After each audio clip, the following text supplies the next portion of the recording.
नमस्कार। अपन यहाँ पर बात करते हैं डिजिटल इंडिया अभियान के बारे में। इसके परिचय के बारे में बात करें तो डिजिटल इंडिया की शुरुआत भारत सरकार की एक प्रमुख पहल है, जिसकी शुरुआत 1 जुलाई 2015 को प्रधानमंत्री श्री नरेंद्र मोदी द्वारा की गई थी। इसका उद्देश्य भारत को नॉलेज बेस्ड इकोनॉमिक और डिजिटल एम्पावर्ड सोसाइटी में बदलना है। डिजिटल इंडिया के बारे में बात करें तो इसके 9 स्तंभ हैं, 9 पिलर हैं। पहला है ब्रॉडबैंड हाईवे, गाँव तक ब्रॉडबैंड सुविधा। Universal access to mobile connectivity, सभी क्षेत्रों में mobile network. Public internet access program, common service जगह CSC रहते हैं। डाकघरों का डिजिटलीकरण। ई गवर्नेंस, सरकारी सेवाओं को ऑनलाइन प्लेटफॉर्म। ई क्रांति, स्वास्थ्य शिक्षा ग्रामीण सेवा की ई डिलीवरी। इंफॉर्मेशन फॉर आल, सरकारी सूचनाओं की पारदर्शिता। इलेक्ट्रॉनिक मैन्युफैक्चरिंग, भारत में इलेक्ट्रॉनिक वस्तुओं का निर्माण।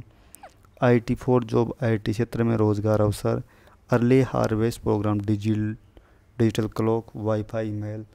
इस तरह से यहाँ पर जो इसका यूज होता है। आगे बात करें डिजिटल इंडिया के प्रमुख घटक, जैसा कि डिजी लॉकर। अपन यहाँ पर बात करें डिजी लॉकर के दस्तावेजों का डिजिटल भंडारण।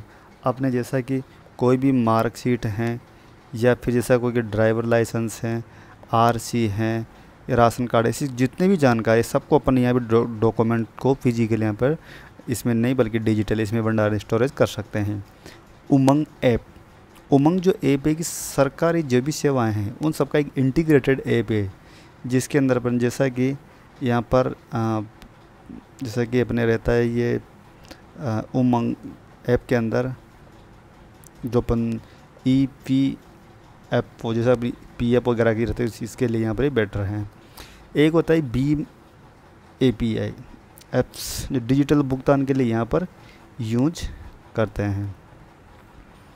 ई हॉस्पिटल, जिसमें ऑनलाइन अपॉइंटमेंट रिपोर्ट के लिए। जीवन प्रमाण पत्र, जो डिजिटल जीवन प्रमाण पत्र। स्वयं पोर्टल, जो ऑनलाइन शिक्षा के लिए हैं। और ENAM, जो कृषि मंडियों के डिजिटलकरण के लिए यहाँ पर ये लाया गया है। लाभ के बारे में बात करें तो सरकारी सेवाओं तक आसान पहुँच, डिजिटल भुगतान को बढ़ावा, पारदर्शिता, भ्रष्टाचार में कमी, ग्रामीण क्षेत्रों में डिजिटलीकरण, युवाओं को डिजिटल शिक्षा और रोजगार।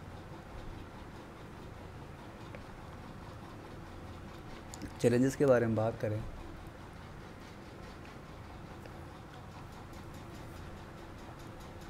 डिजिटल साक्षरता में कमी, इंटरनेट कनेक्टिविटी की समस्या, साइबर सुरक्षा से खतरे, ग्रामीण इलाकों में तकनीकी अवसंरचना की कमी। इस तरह से अपन यहाँ पर ही देखते हैं। अब बात करते हैं कि डिजिटल इंडिया से रिलेटेड क्वेश्चंस के बारे में। तो पहला क्वेश्चन तो यही है कि डिजिटल इंडिया अभियान की शुरुआत कब हुई। तो अपन ने अभी देखा 1 जुलाई 2015। तो इसका राइट आंसर हो जाएगा यहाँ पर ऑप्शन B। डिजिटल इंडिया अभियान का उद्देश्य क्या है? केवल मोबाइल सेवा देना, डिजिटल समाज बनाना, किसानों को ऋण देना, खेलों को बढ़ावा देना। तो इसका राइट आंसर हो जाएगा यहाँ पर डिजिटल समाज बनाना। डिजिटल इंडिया के कुल कितने स्तंभ हैं? 7, 8, 9 और 10। तो इसका राइट आंसर हो जाएगा यहाँ पर 9, ऑप्शन C। भीम ऐप किससे संबंधित है? शिक्षा से, स्वास्थ्य से, भुगतान से, कृषि से। तो इसका राइट आंसर हो जाएगा यहाँ पर भुगतान, बोल तो पेमेंट। डिजी लॉकर का मुख्य उद्देश्य क्या है? ऑनलाइन शॉपिंग, डिजिटल दस्तावेज स्टोरेज, ऑनलाइन परीक्षा, वर्चुअल मीटिंग।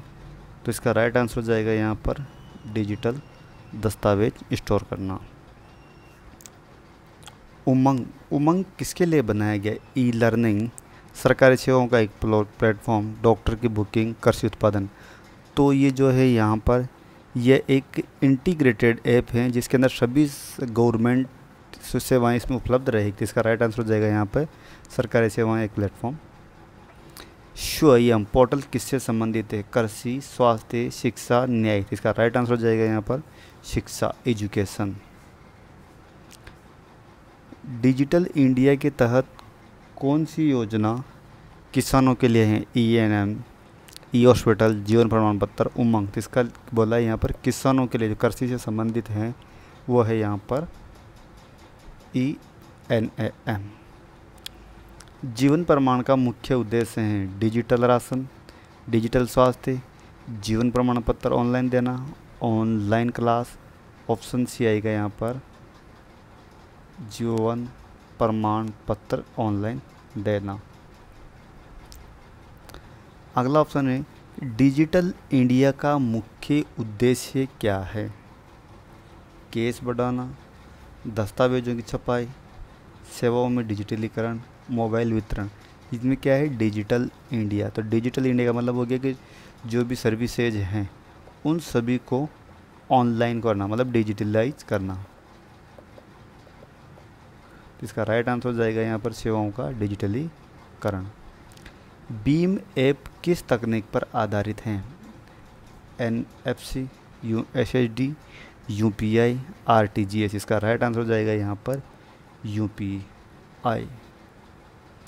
डिजिटल इंडिया में ई गवर्नेंस का क्या अर्थ है? कंप्यूटर से गवर्नमेंट सभी सेवाओं की ई डिलीवरी, सरकारी ईमेल, पुलिस सेवाएं। तो इसका राइट आंसर हो जाएगा यहाँ पर सभी सेवाओं की ई डिलीवरी। डिजिटल इंडिया का नारा क्या है? सबका साथ सबका विकास, पावर होप एम्पावर, आत्मनिर्भर भारत, एक भारत श्रेष्ठ भारत। इसका राइट आंसर है यहाँ पर power hope empower. Digital India कार्यक्रम किस मंत्रालय के अंतर्गत आता है?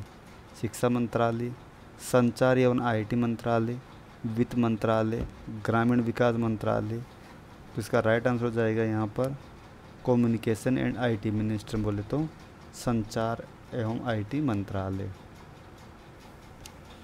ई हॉस्पिटल सेवा किस पोर्टल पर मिलती हैं? उमंग, नहीं, स्वयं, ENM, DigiLocker.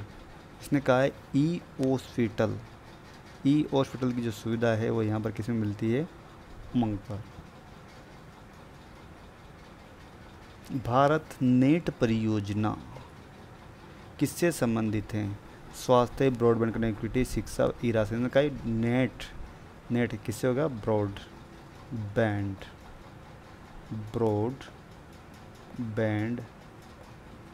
Connectivity.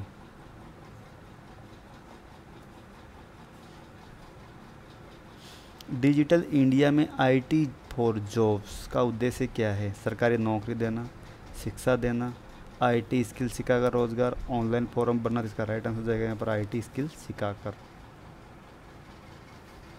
Digital India अभियान का मुख्य लाभ क्या है? भ्रष्टाचार बढ़ाना, डिजिटलीकरण, कागज़ का प्रयोग, सभी। इसका राइट आंसर हो जाएगा यहाँ पर डिजिटलीकरण।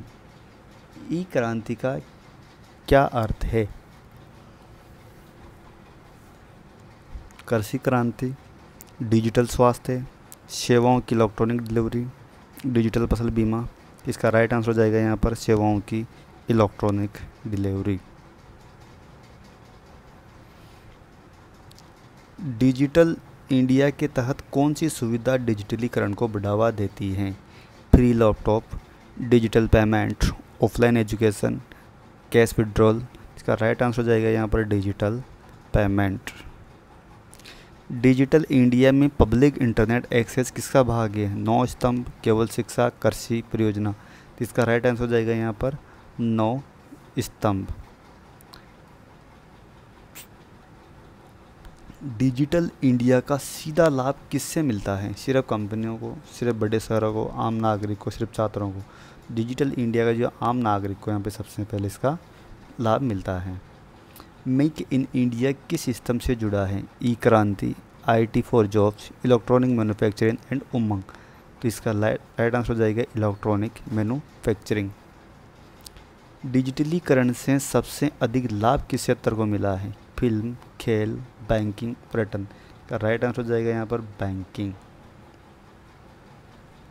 डिजिटल इंडिया से किस प्रकार की शासन प्रणाली को बढ़ावा मिलता? कागजी शासन, पारंपरिक शासन, ई गवर्नेंस, बाह्य शासन। इसका राइट आंसर हो जाएगा यहाँ पर ई गवर्नेंस।